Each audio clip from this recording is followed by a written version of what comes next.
시간 함께 기도의 자리로 나가겠습니다. 우리 함께 기도하실 때 오늘 이 예배와 찬양을 주님 받으시옵고 또 한 주간의 우리의 삶을 다스려 주옵소서.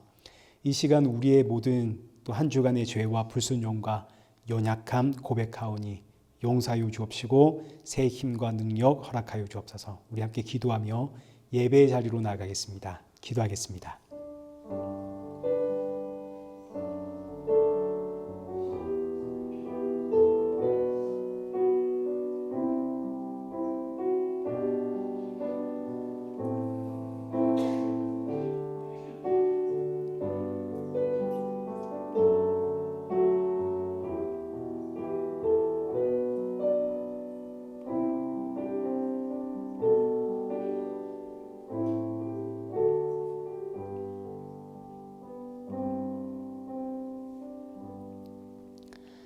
태초에 말씀이 계시니라.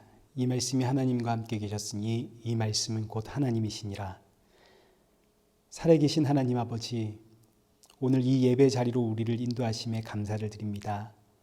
예배를 통하여 날이 가면 갈수록 우리 주 예수 그리스도 다가오실 그날이 더 가까워졌음을 알고 더욱 나의 생명이신 주를 의지하며 살아가는 우리 복된 성도들 되어지도록 성령의 충만함 부어 주옵소서. 예배 모든 순서 주관하여 주옵시고 이 한 주도 시험에 들지 않도록 붙들어 주옵시고 또 나에게 주어진 상황과 환경 속에서 감사할 수 있고 찬양할 수 있는 우리 성도들 되어질 수 있도록 그 마음의 중심과 생각을 붙잡아 주옵소서. 예수님의 이름으로 기도드리옵나이다. 아멘. 우리 함께 신앙 고백하시겠습니다. 전능하사 천지를 만드신 하나님 아버지를 내가 믿사오며 그 외아들 우리 주 예수 그리스도를 믿사오니 이는 성령으로 잉태하사 동정녀 마리아에게 나시고 본디오 빌라도에게 고난을 받으사 십자가에 못 박혀 죽으시고 장사한 지 사흘 만에 죽은 자 가운데서 다시 살아나시며 하늘에 오르사 전능하신 하나님 우편에 앉아 계시다가 저리로서 산자와 죽은 자를 심판하러 오시리라. 성령을 믿사오며 거룩한 공예와 성도가 서로 교통하는 것과 죄를 사하여 주시는 것과 몸이 다시 사는 것과 영원히 사는 것을 믿사옵나이다. 아멘. 교독문 제64번을 우리 함께 교독하시겠습니다. 할렐루야. 하늘에서 여호와를 찬양하며 높은 데서 그를 찬양할지어다.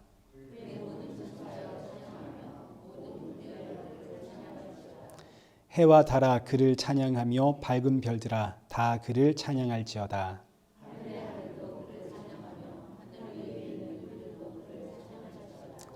그것들이 여호와의 이름을 찬양하면 그가 명령하심으로 지음을 받았음이로다.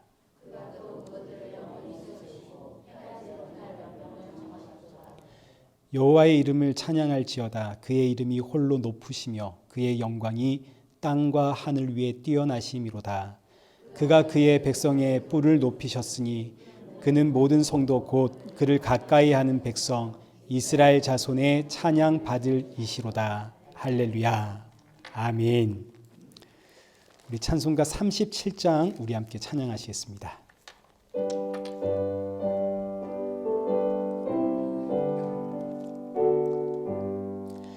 주 예수 이름 높이어 다 찬양하여라. 다 찬양하여라. 김멸류관을 들여서 만유의 주를 찬양하세. 찬양 찬양 찬양 만유의 주 찬양. 주 예수 당한 고난을 못 잊을 죄인아 못 잊을 죄인아 내 귀한 몸에 바쳐서 만유의 주를 찬양하세. 찬양 찬양 찬양 만유의 주 찬양. 이 지구 위에 거하는 온 세상 사람들, 온 세상 사람들, 그 크신 위엄 높여서 만유의 주를 찬양하세. 찬양 찬양 찬양 만유의 주 찬양. 주 믿는 성도 다 함께 주 앞에 엎드려 주 앞에 엎드려 무궁한 노래 불러서 만유의 주를 찬양하세. 찬양 찬양 찬양 만유의 주 찬양. 아멘. 우리 성경 봉독하시겠습니다. 우리 오늘 보실 하나님 말씀은 요한복음 17장 1절에서 5절까지의 말씀입니다.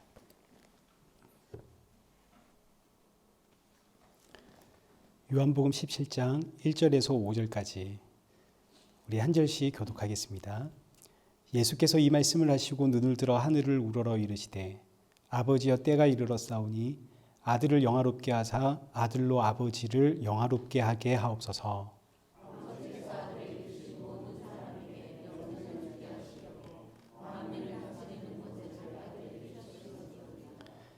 영생은 곧 유일하신 참 하나님과 그가 보내신 자 예수 그리스도를 아는 것이니이다.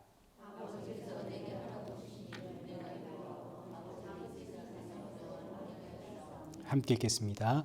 아버지여 창세전에 내가 아버지와 함께 가졌던 영화로서 지금도 아버지와 함께 나를 영화롭게 하옵소서. 아멘. 교회 소식입니다. 돌아오는 토요일에 우리 서정인 전미경 집사님 가정의 장남 서우석 군의 결혼식이 있습니다. 이 결혼식과 일정과 그리고 이 가정을 위해서 기도 부탁을 드립니다. 다음 주 기도는 우리 박재환 집사님 기도 부탁을 드리겠습니다. 우리 이 시간에는 은혜 아니면 살아갈 수가 없네 우리 찬양하시면서 준비하신 헌금 우리 하나님 앞에 봉헌할 텐데 우리 헌금 봉헌 공무 장로님 부탁드리겠습니다.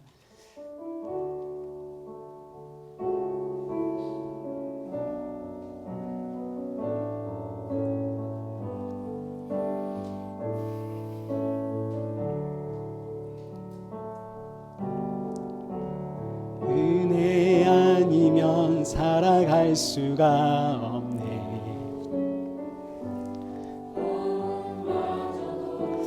주의 것이니 세상 평안과 위로 내게 없어도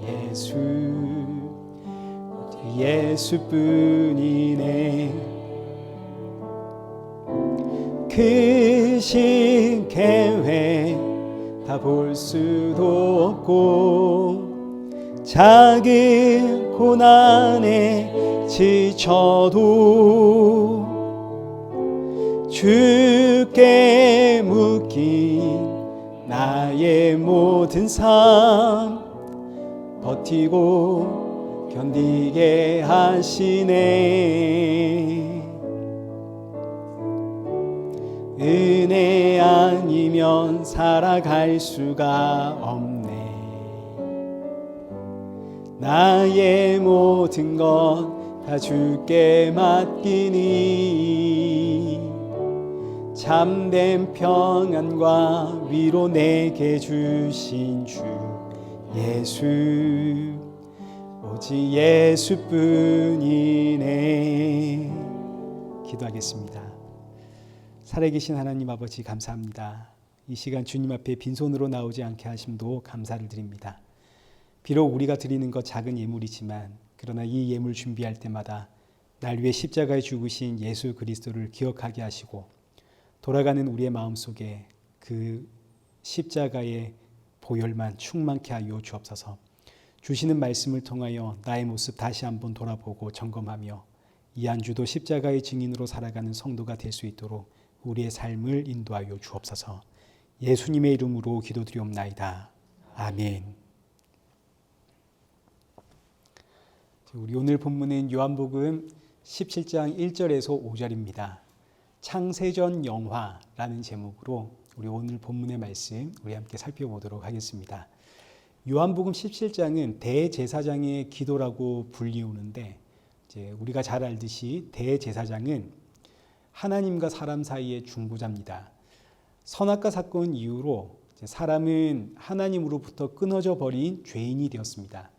죄인이라는 개념은, 이 세상의 죄인의 개념은 이제 윤리 도덕적인 문제이지만, 그러나 성경에서 말하는 죄인의 개념은 하나님으로부터 끊어진 자, 이게 죄인의 개념입니다.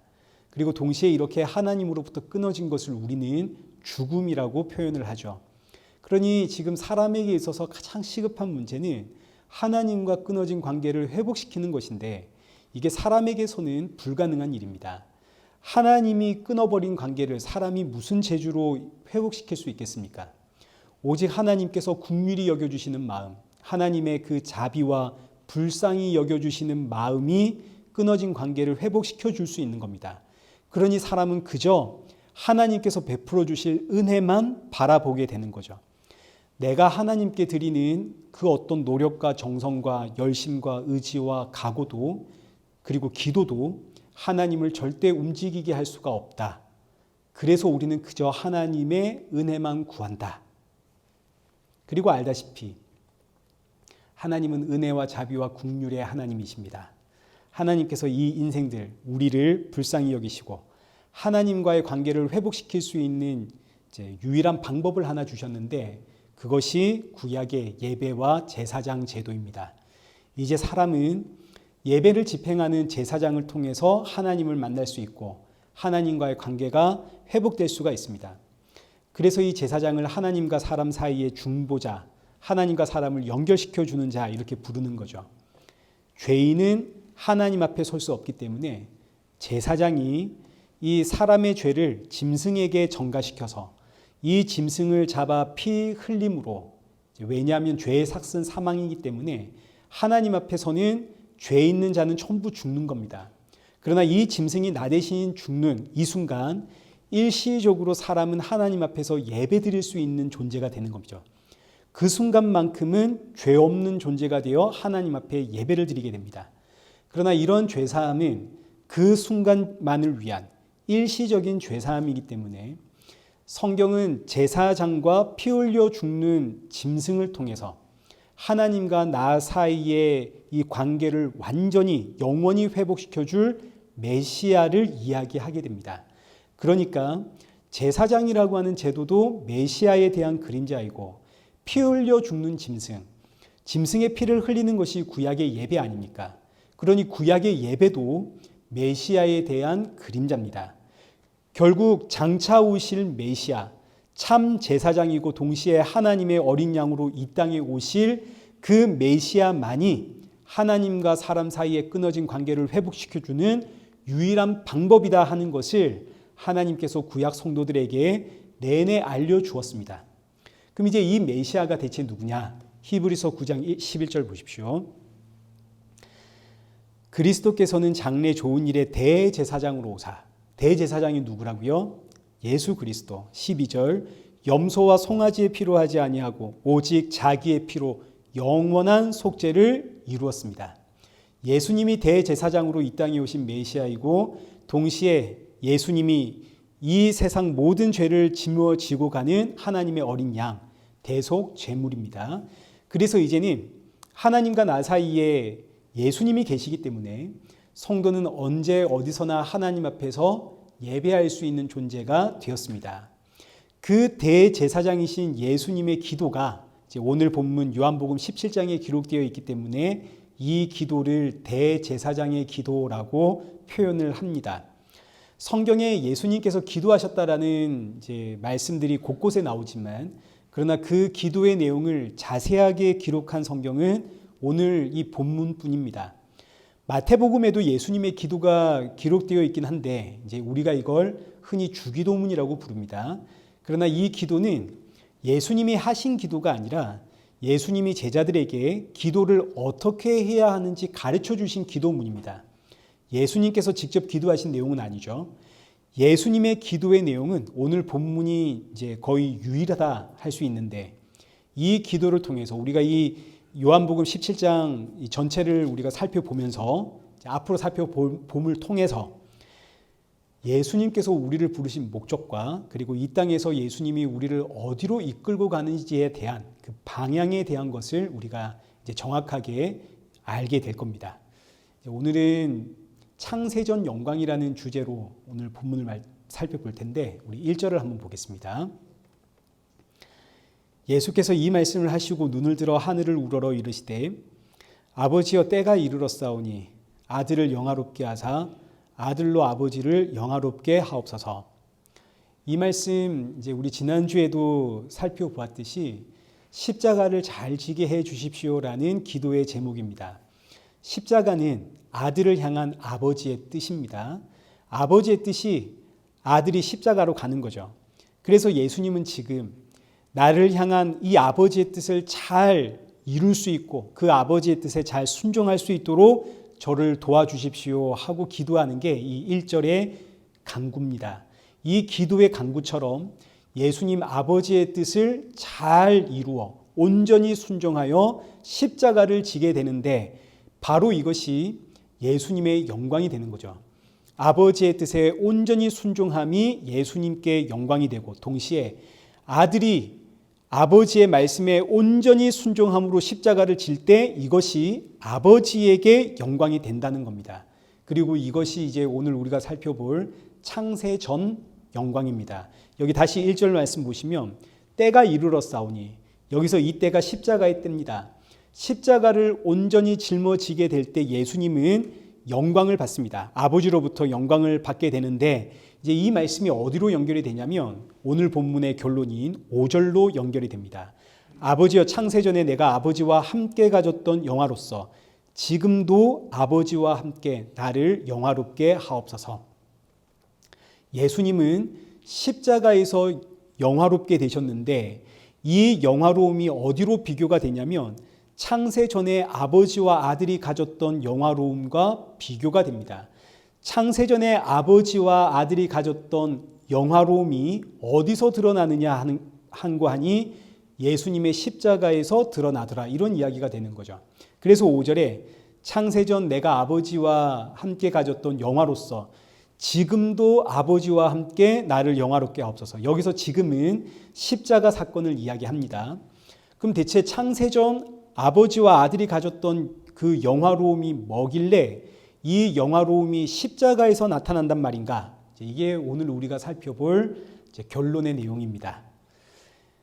여기서 먼저 여러 번 말씀을 드렸지만 이게 정말 너무너무 중요하니까 또 한 번 반복을 하는 거 여러분 지겹더라도 용서하고 들으십시오. 신앙생활 하다 보면 우리 하나님께 영광을 돌립시다. 아멘, 할렐루야 이런 이야기 많이 듣게 되는데 안타깝게도 하나님께 영광을 돌리는 것은 사람이 할 수 있는 일이 아닙니다. 예레미야 6장 20절 말씀 한번 보십시오. 이스라엘 백성들이 하나님께 자기들이 가지고 있는 그 가장 귀한 것으로 예배를 드리려고 저 멀리 시바까지 가서 유향을 구해오고 저 먼 곳까지 가서 향품을 가져와 하나님 앞에 예배를 드렸습니다. 하나님 내가 준비할 수 있는 가장 정말 최상의 것으로 준비를 했습니다. 하나님 영광 받으소서. 그러자 하나님 뭐라고 하시나요? 나는 이런 번제와 희생의 제물로 영광을 받는 자가 아니다. 심지어 말라기서로 가면 말라기 시대에 우리가 이제 많은 분들이 그 시대를 비판을 하지만 사실 이스라엘 백성들의 입장에서는 말라기 시대 굉장히 열심히 하나님 앞에 예배를 드린 그런 시대입니다. 정말 하나님 그 메시아를 사모하면서 얼마나 화려하고 본인들이 가지고 있는 가장 귀한 것으로 하나님 앞에 예배했는가 모릅니다. 그런데 하나님은 이런 이스라엘 백성들에게 뭐라고 하시냐면 말라기 1장 10절 누가 이 성전 문 좀 닫았으면 좋겠다 그럽니다. 아니 왜요? 여기 말라기 2장 3절 그 이유가 너희가 지금 내 앞에서 드리고 있는 예배가 전부 똥이다. 너희가 하나님 영광 받으소서 하고 너희가 나에게 바치는 그 찬양과 예배와 기도 너희의 진심과 그 정성과 열심 이게 전부 나에게는 똥이다. 아니 세상에 어떻게 하나님 우리의 진심을 몰라주고 이런 말씀을 하십니까? 근데 하나님 왜 이런 말씀하시나요? 이들은 하나님 앞에 정성을 다해 예배를 드리고 있지만 정작 이들이 하나님 앞에서 예배 드릴 수 있는 이유는 뭔가요? 어린 양의 죽음과 제사장 때문입니다. 이거 한마디로 말하면 누구 때문인가요? 예수님 때문이죠. 근데 이들 안에 지금 예수님이 없기 때문입니다. 그저 내가 지금 하나님을 위해서 무엇을 준비했나? 우리가 하나님을 위해서 어떤 일을 했나? 내가 하나님께 얼마나 진심이었나? 하나님 영광 받으십시오. 자신들의 행위, 하나님을 향한 열정과 진심과 각오와 결단으로 하나님 영광 받으소서. 이러니 하나님께서 하시는 말씀이 너희의 예배는 똥이다. 너희의 예배는 내 얼굴에 똥을 바르는 것과 같다. 예수님이 없으면 사람의 예배는 그게 얼마나 하나님 앞에 진심이었다 한들 하나님 앞에서는 똥입니다. 내가 그 순간 이 예배 자리에 얼마나 진심이었냐는 하나님 앞에 아무 의미가 없습니다. 예수 그리스도가 없는 예배, 예수님 없는 신앙, 예수님 없는 믿음, 그 다 하나님 앞에선 배설물이죠. 그러니까 사람은 하나님 앞에 영광 돌릴 방법이 없습니다. 하나님께 영광은 오직 십자가에서 아버지의 모든 뜻을 온전히 순종하신 예수님 뿐입니다. 그 예수님을 의지하고 신뢰하고 찬양하고 그 예수님께 예배 드리는 것이 바로 하나님께 영광을 돌리는 유일한 방법이라는 걸 우리가 꼭 기억을 해야 됩니다. 이거 외에 다른 방법은 없습니다. 우리가 뭐 힘을 모아가지고 교회를 하나 건축을 하고 하나님 영광 받으소서 그게 하나님께 똥입니다. 그 안 받습니다. 하나님 받으시는 건 뭔가요? 내 안에 계시는 예수 그리스도를 드러낼 때 하나님이 귀하다, 장하다, 너는 내 아들이다 하신다고요. 꼭 잊어서는 안 되는 겁니다. 근데 너무너무 놀랍게도 그 예수님이 지금 내 안에, 내가 예수님 안에 있습니다. 그래서 이제 저와 여러분은 존재 자체가 하나님의 영광인 인생입니다. 그러니 하나님께 영광을 돌리자 이런 의미는 내 안에 계시는 이 보배이신 예수님을 드러내고 증거하자는 이야기지 내가 무엇을 하고 무엇을 바쳐서 영광을 돌리자가 아닙니다. 내 안에 계신 예수님 드러내고 증거하는 것이 하나님 아버지께서 기뻐 받으시는 영광입니다. 그러나 지난주에도 말씀드렸듯이 예수님을 내 안에 계시는 예수님을 드러내고 증거하는 것은 성도의 신앙생활 가운데 가장 힘들고 가장 어려운 일입니다. 왜냐하면 나는 비록 존재론적으로는 하나님의 영광이 되었고 하나님의 기쁨이 되었고 하나님의 거룩한 백성이 되었지만 그러나 이건 지금 내 안에 계시는 예수님, 그 거룩하신 예수님, 하나님의 영광이 되시는 그 예수님이 내 안에 계시기 때문에 너도 거룩하다, 너도 의롭다, 너도 영광이다 칭해 주시는 것이지 우리가 진짜 거룩한 사람이 된 것은 아닙니다. 우리는 사실 엄밀히 말하자면 예나 지금이나 똑같은 죄인이죠. 우리는 질그릇입니다. 성경의 표현으로 하자면. 여전히 이 세상의 유혹 앞에서 왔다 갔다 넘어졌다 쓰러졌다를 반복하는 너무너무 연약한 육신 입고 있습니다. 나는 거룩하지가 못합니다. 그런데 이런 내가 내 안에 거룩하신 예수님을 드러내고 증거하려고 하니까 나는 거룩하지 않은데 거룩하신 예수님 증거해야 되니 이게 얼마나 힘들고 아프겠습니까? 그래서 성도는 기도할 수밖에 없는 겁니다. 예수님이 십자가 앞에서 땀방울이 핏방울이 되도록 기도하셨던 것처럼 그리고 오늘 본문 1절에서 때가 이르렀사오니 아들을 영화롭게 하옵소서 예수님이 기도하셨던 것처럼 오늘 저와 여러분도 예수님의 증인으로 사는 삶을 위해서 정말 힘쓰고 애쓰며 기도하셔야 됩니다. 이게 가만히 있는다고 해서 저절로 되는 일이 아닙니다. 증인으로 사는 삶은 기도할 수밖에 없는 삶이라는 거 여러분 꼭 기도하시고 기억하시고 기도하십시오. 2절 보겠습니다. 아버지께서 아들에게 주신 모든 사람에게 영생을 주게 하시려고 만민 다스리는 권세를 아들에게 주셨음이로소이다. 아버지께서 아들에게 만민을 다스리는 권세 주었습니다. 이제 예수님의 고백입니다. 기도의 고백. 아버지가 아들에게 만민을 다스리는 권세를 주었는데 왜 주었나요? 여기 보니까 아들에게 주신 모든 사람에게 영생 주려고 이 권세를 주었다 하십니다. 여기서 모든 사람은 이 땅의 모든 사람을 뜻하지 않습니다. 아버지가 아들에게 주신 모든 사람입니다. 이 말씀은 나를 부르신 하나님 아버지의 은혜를 극대화시키는 표현으로 세상에 하나님이 나를 어떻게 하시고 나 같은 자를 찾아내어 예수님께로 보내셨단 말인가?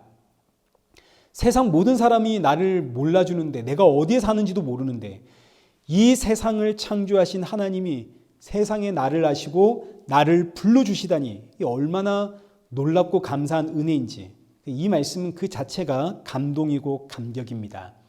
근데 이보다 더 놀라운 사실은 아버지가 만민을 다스리는 권세를 아들에게 주었는데 그러자 이 아들이 이 권세를 가지고 무슨 일을 했는가? 이게 놀라운 일인 거죠. 빌립보서 2장 6절입니다. 그는 근본 하나님의 본체시나 하나님과 동등됨을 취할 곳으로 여기지 아니하시고 오히려 자기를 비워 종의 형체를 가지사 사람들과 같이 되셨고 사람의 모양으로 나타나사 자기를 낮추시며 죽기까지 복종하셨으니 곧 십자가에 죽으심이라.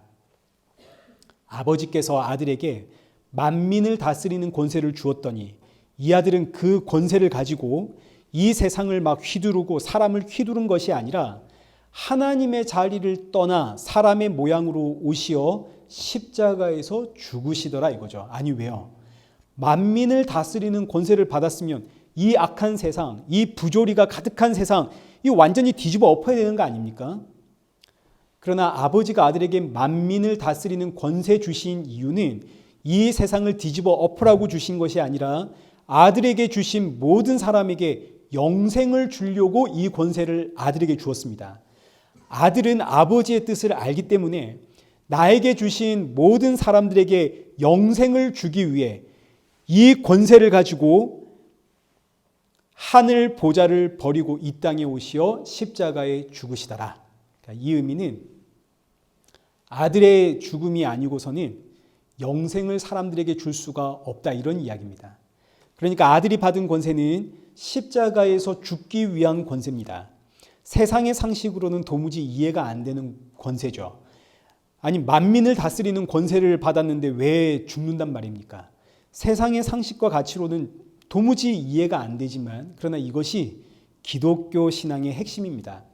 기독교 신앙은 세상을 뒤집어 엎는 것도 아니고 이 땅의 위대한 민족의 지도자를 배출해내는 것도 아니고 각 분야별로 아주 뛰어난 리더자를 배출시키는 것도 아닙니다. 이 세상을 기독교화시키는 것 그건 더더욱 아니죠. 기독교 신앙의 핵심은 십자가에 죽으신 예수 그리스도에게 영생이 있습니다. 이거 증거하는 것에 있습니다. 마태복음 28장 18절과 20절을 한번 보십시오.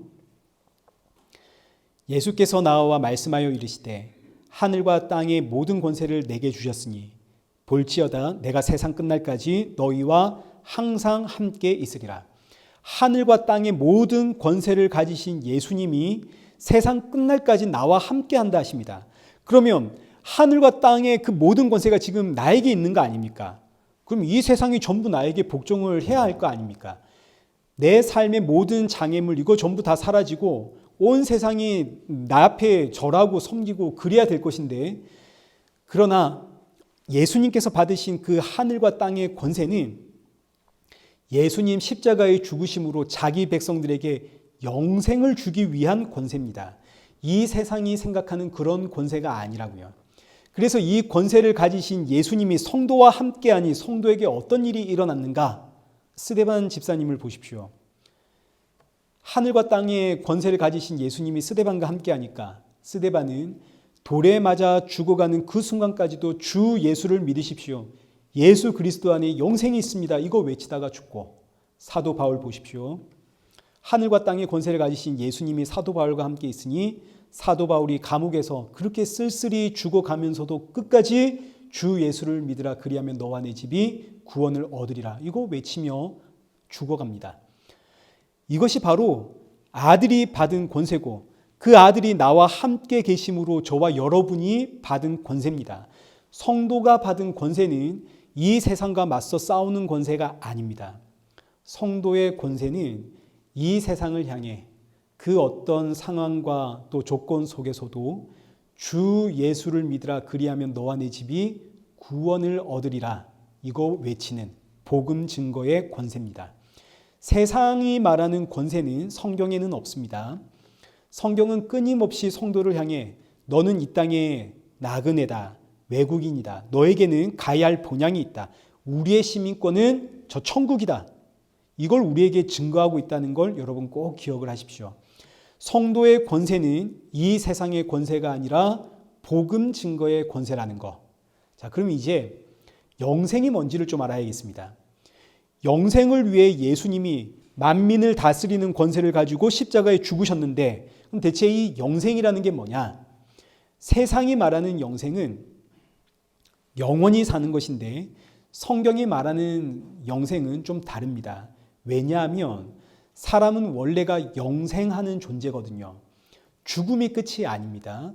죽음 이후에는 예수님을 믿는 성도는 예수님과 함께 영원히 살고, 예수님을 믿지 않는 세상은 지옥에서 영원한 형벌을 받으면서 삽니다. 그러니까 예수님을 믿으나 예수님을 믿지 않으나 모든 사람은 예수님 오시는 그날, 이 세상 마지막 날에 모두 부활하여 영생을 하게 됩니다. 그곳이 지옥이냐 천국이냐의 차이가 있을 뿐인 거죠.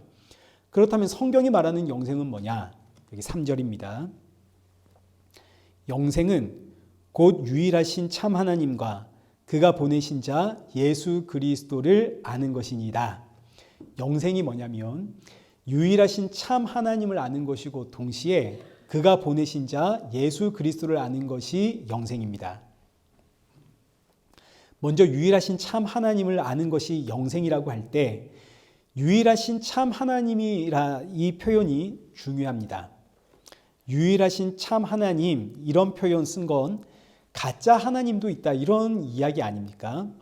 이 말씀은 당연히 유대인들의 하나님을 겨냥한 말씀입니다. 유대인들이 지금 하나님을 믿고 있습니다. 그러나 그들이 믿고 있는 하나님은 성경이 말하는 유일하신 참 하나님이 아니다, 이거죠.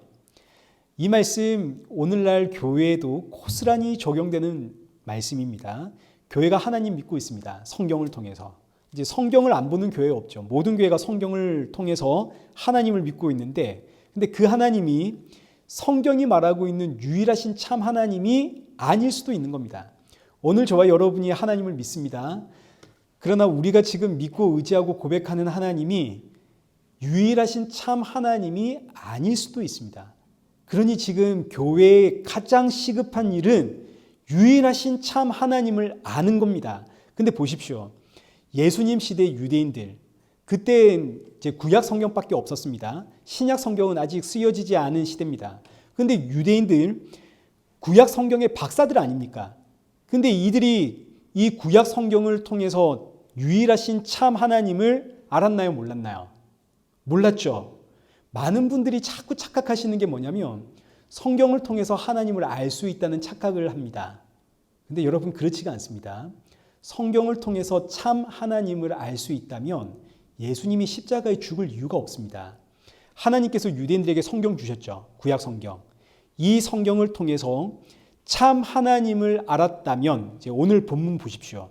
영생은 뭐냐면 유일하신 참 하나님을 아는 겁니다. 유일하신 참 하나님을 아는 게 영생이고, 이게 바로 구원 아닙니까? 성경을 통해서 내가 참 하나님을 알았다면 영생을 받은 것이고 구원을 받은 것인데, 그럼 왜 예수님이 이 땅에 오셔가지고 십자가에 죽는단 말입니까? 아니, 내가 지금 영생을 받았고 구원을 받았는데, 구약 성경에 기록되어 있는 그 수천 년 역사 가운데 단 한 사람이라도 성경을 통해서 참 하나님을 알았다면 예수님이 이 땅에 오실 이유가 없습니다. 그러나 그 수천 년의 역사 가운데 단 한 사람도 성경을 통해서 참 하나님을 알지를 못하니 예수님이 이 땅에 오셔서 십자가에 죽으신 겁니다. 그렇다면 오늘 저와 여러분은 대체 어떻게 참 하나님을 아나요? 그래서 오늘 저와 여러분이 신약 시대에 태어난 게 얼마나 귀하고 복된 은혜인지 모릅니다. 예수님이 나를 찾아온 거 아닙니까? 참 하나님을 알지 못하는 나를 예수님이 나를 찾아오셨습니다. 성령이 오셨습니다. 성령이 오셔서 믿음의 눈으로 성경을 보게 하시니 그때 비로소 참 하나님이 우리 눈에 보이는 거죠. 오늘 저와 여러분은 믿음이 임했기 때문에, 예수님이 나를 찾아오셨고 성령이 임했기 때문에 성경에서 참 하나님을 만나게 되는 겁니다.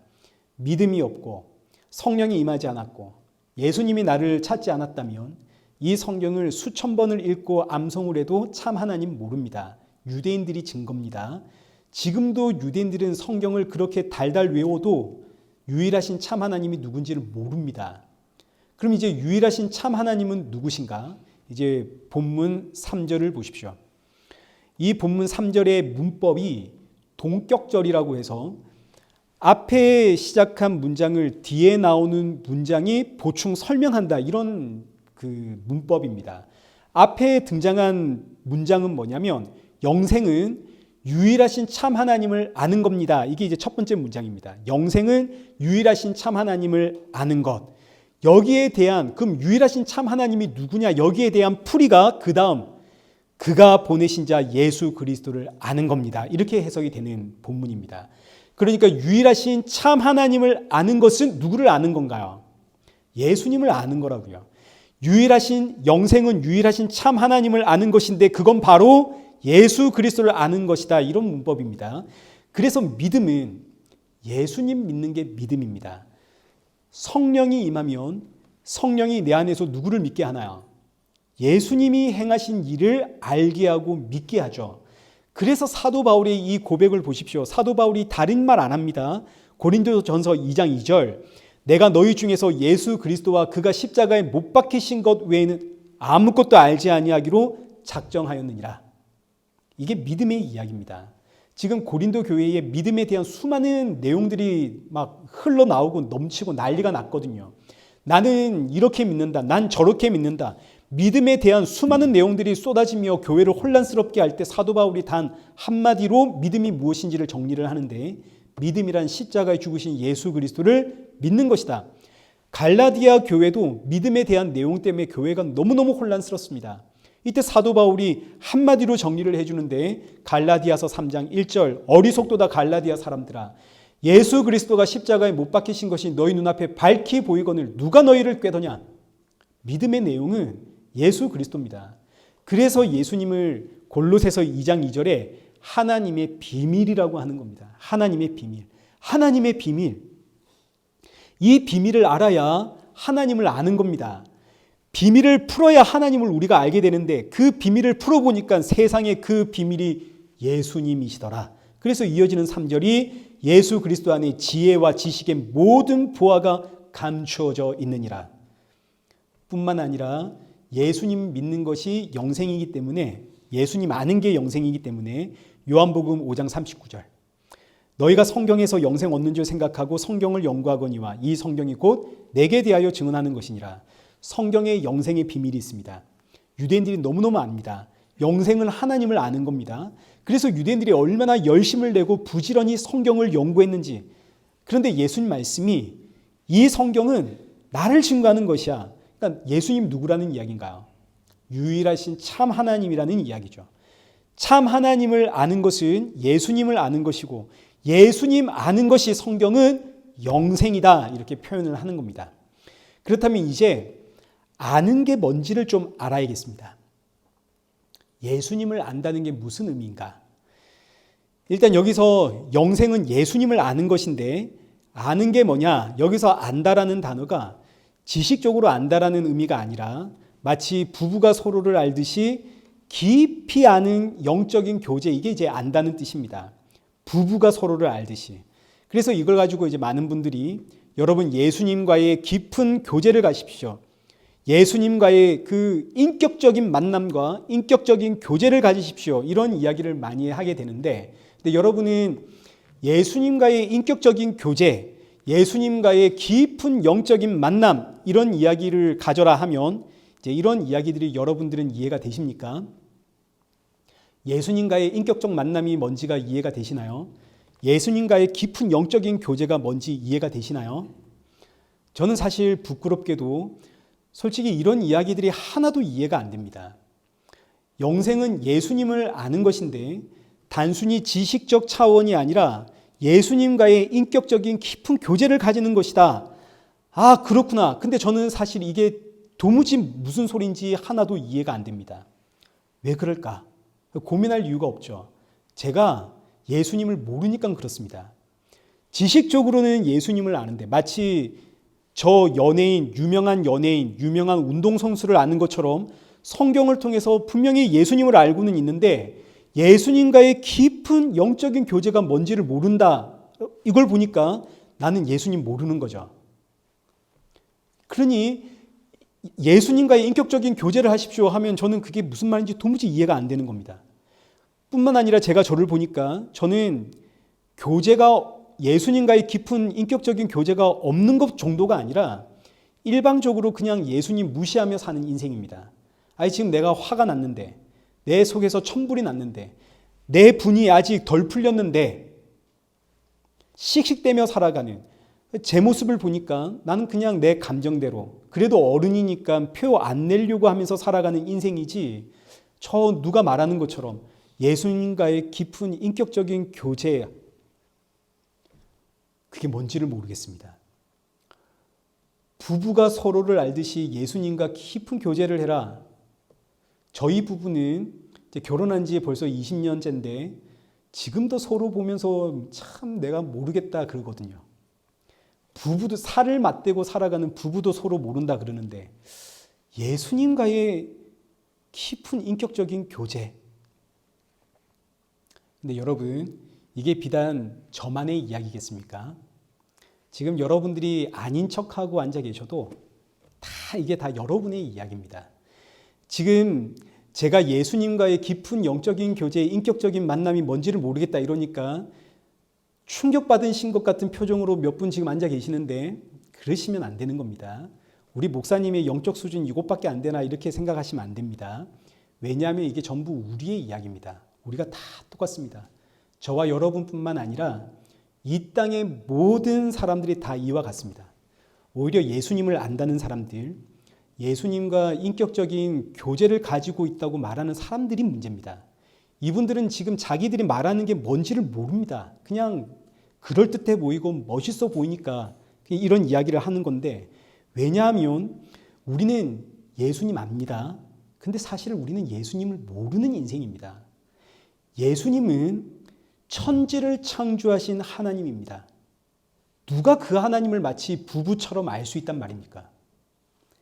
우리는 그저 성경을 통해서 알려주신 만큼 아는 인생입니다.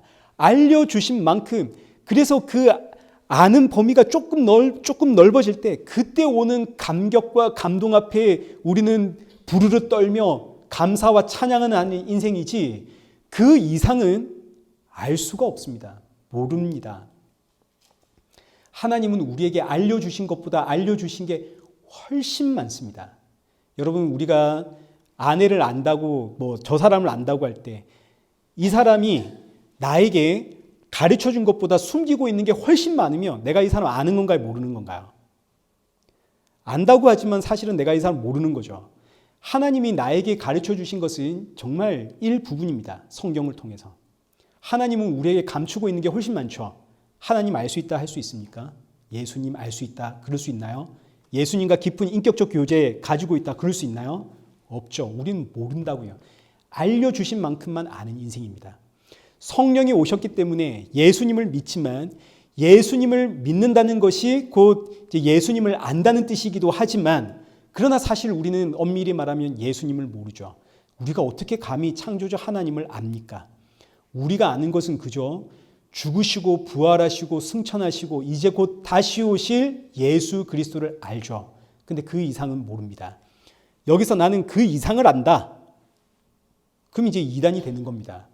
성도는 성경을 통해서 성경에 알려주신 만큼만 아는 겁니다. 그 이상을 알면 큰일 나는 거죠. 자, 그러니 이제 큰일입니다. 영생은 예수님을 아는 것에 있는데 저와 여러분은 예수님을 모릅니다. 근데 이제 여기에 반전이 있는 거죠. 그 반전이 뭐냐면 나는 지금 예수님을 모르는데 예수님이 나를 아십니다. 나는 예수님을 모르는데 예수님은 나의 전부를 아시죠. 심지어 예수님은 나도 모르는 내 마음까지도 아십니다. 나는 예수님을 인격적으로 모릅니다. 예수님의 감정이 어떠한지, 지금 예수님이 어떤 생각을 가지고 있는지, 지금 예수님의 계획이 뭔지 난 아무것도 모릅니다. 지정의, 예수님과 뭔가 연결되어 있는 게 하나도 없습니다. 근데 예수님은 나의 모든 걸 아십니다. 지금 내 감정도 아시고, 지금 내 생각도 아시고, 지금 나도 모르는 내 속마음까지도 예수님은 다 아십니다. 예수님은 그야말로 나의 모든 걸 아십니다. 그래서 영생입니다. 내가 예수님을 알아서 예수님과의 인격적인 교제를 해내서 그래서 영생을 받아냈다면 이건 내가 쟁취해낸 겁니다. 이건 은혜가 아닙니다. 이건 내가 해낸 거죠.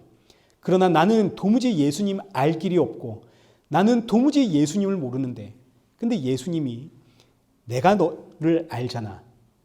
그러시면서 나에게 영생을 주었다고요. 그렇다면 이제 이렇게 얻게 된 영생을 우리가 뭐라 부르겠습니까?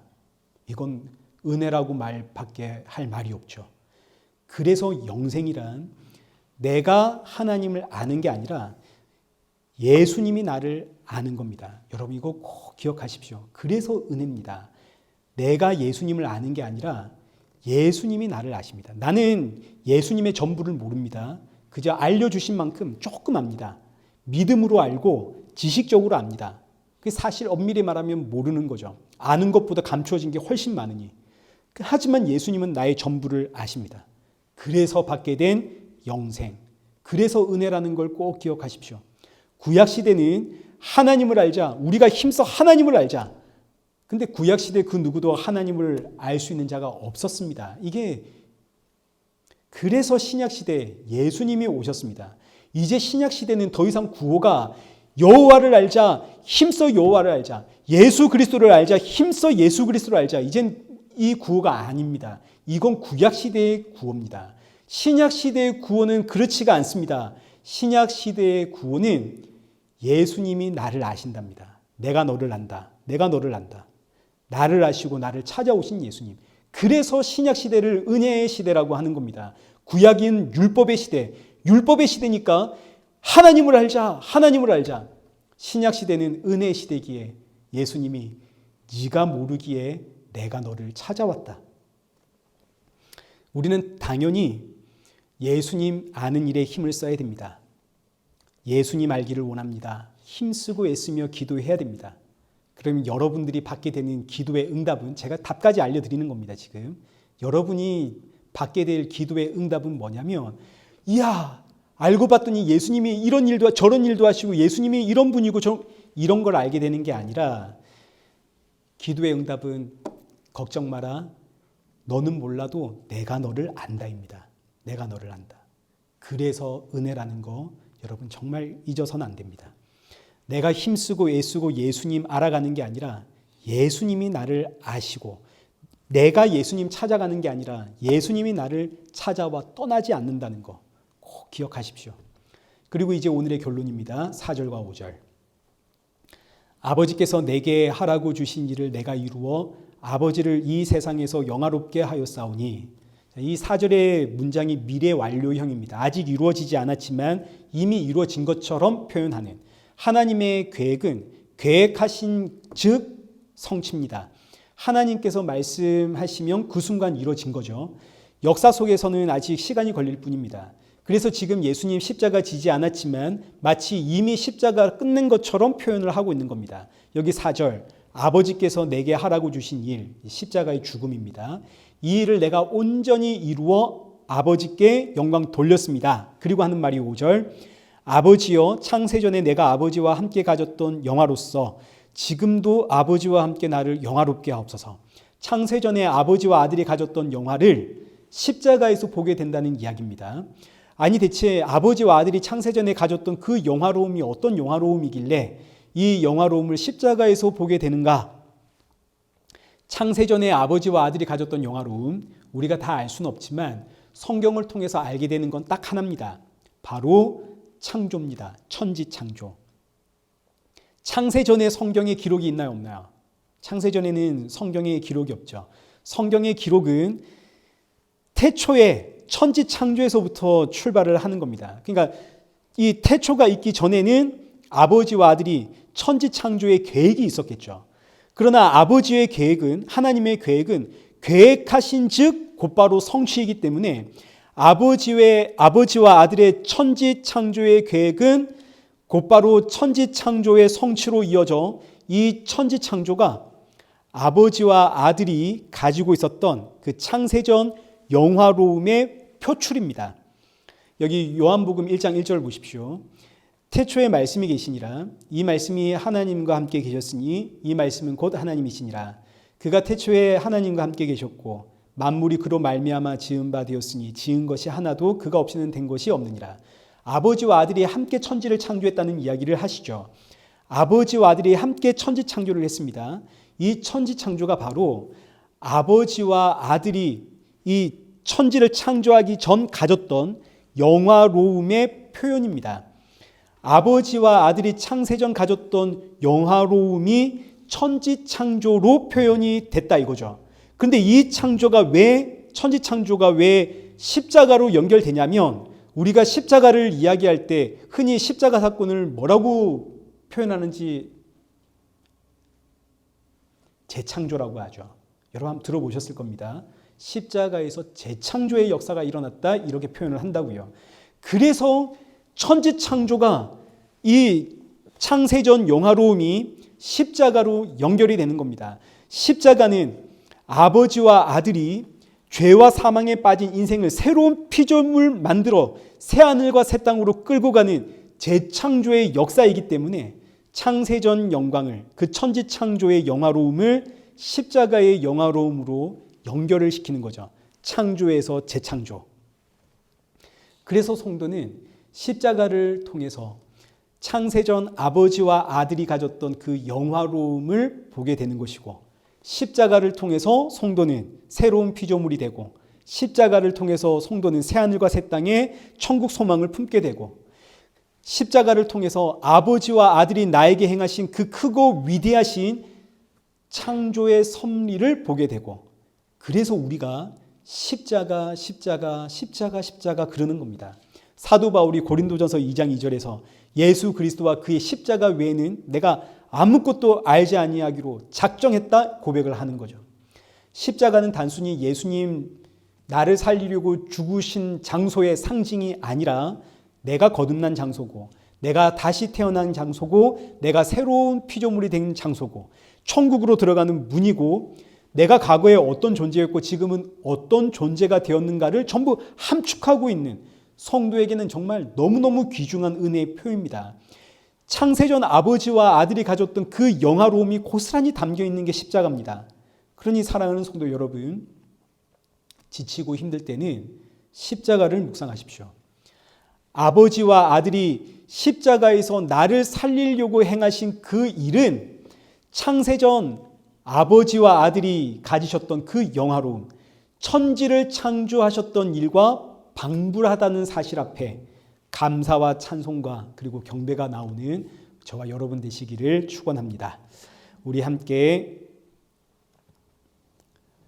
찬양하시고 기도의 자리로 나아가겠습니다. 당신은 영광의 왕 찬양하겠습니다.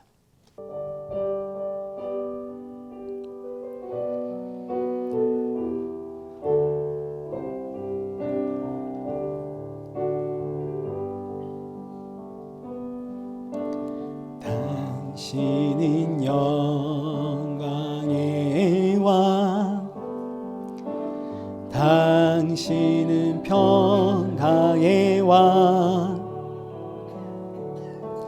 당신은 하늘과 땅의 주, 당신은 정의의 아들. 천사가 무릎 꿇고 예배하고 찬송하네. 영원한 생명 말씀, 당신은 예수 그리스도 주. 호산나 다윗의 자손께, 호산나 불러 왕 중의 왕. 높은 하늘엔 영광이 예수 주 메시아네. 우리 시간 우리 함께 기도하실 때 우리 세 가지의 기도 제목 가지고 기도하겠습니다. 먼저는 예수님이 나를 아신다는 사실 앞에 우리 감사의 기도하겠습니다. 이 땅의 수많은 인생들 가운데 정확하게 나를 아시고 불러내어 예배자로 서게 하신, 나는 예수님 모르는데 예수님은 내가 너를 안다 하시며 영생을 주셨습니다.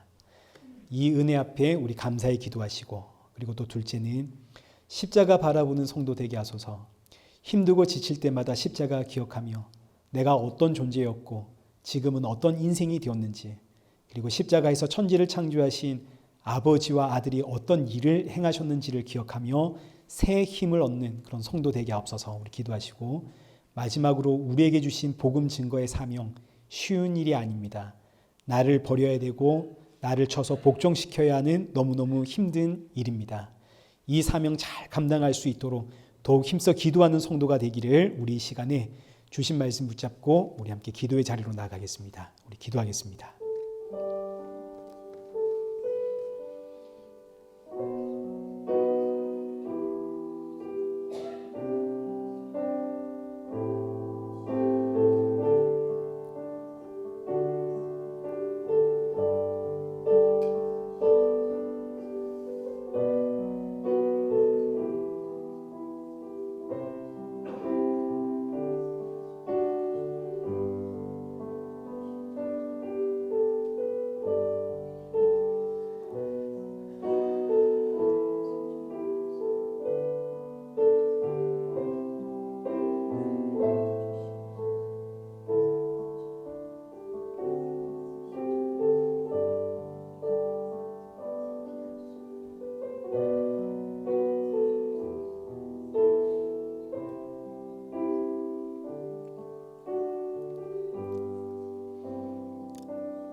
살아계신 하나님 아버지, 이 세상 그 누구도 나를 몰라줄 때 이 수많은 인생들 가운데 주께서 나를 아시고 불러내어 예수 그리스도를 믿는 성도로 살아가게 하시니 감사합니다.